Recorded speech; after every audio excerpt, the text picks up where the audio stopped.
Hello, my name is Mab Garcia, and I will be discussing discussion one, week one. Define Common Core. Common Core is a standard in school. It's a mathematics, and English language art. A Common Core would be math, and the group the and I would the group that I will be using would be the peer tutoring group for my students to best engage in a differentiated environment. Some of my students, their needs are for me to break down their assignment in parts, and I have other students who are introverts, and they don't like to be around other students. So I strongly believe that peer tutoring will be a method to improve on these two groups, these two in this some of these individual, and of course other individuals as well. So my students who have their gap is that we need to break down their assignment.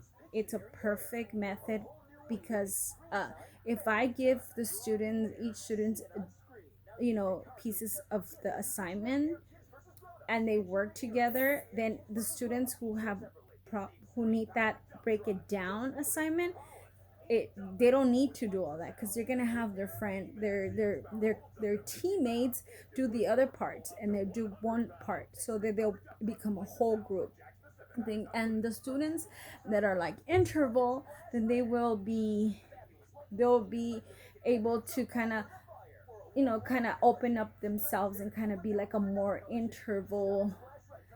Sorry, they will be more involved collaborating with each other. He learned to collaborate with others, so it's kind of building another skill, which they'll learn the math skill, plus they'll learn the skill of kind of being more collaborate with their classmates as well.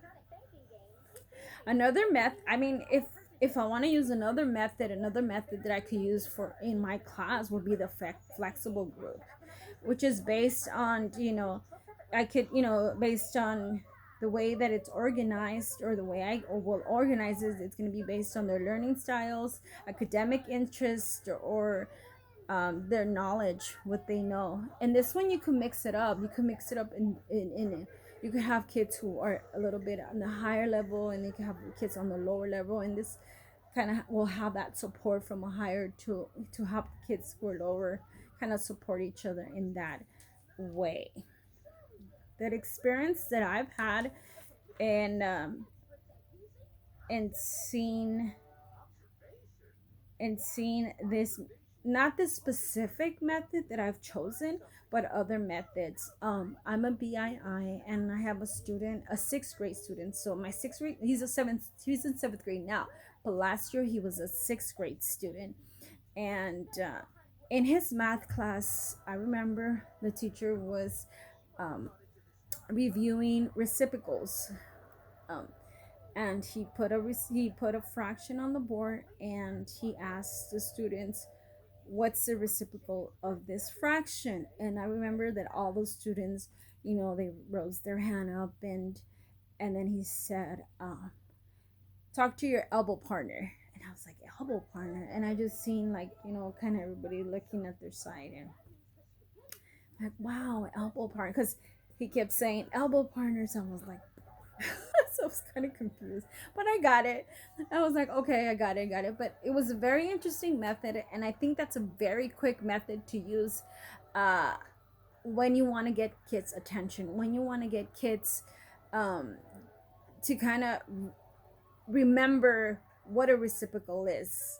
So it's a very, very quick method, and I will always have it with me because I like it a lot. So it was a very, I guess it was very interesting to know that. And that's about it. All right, thank you. Bye bye. Have a good night.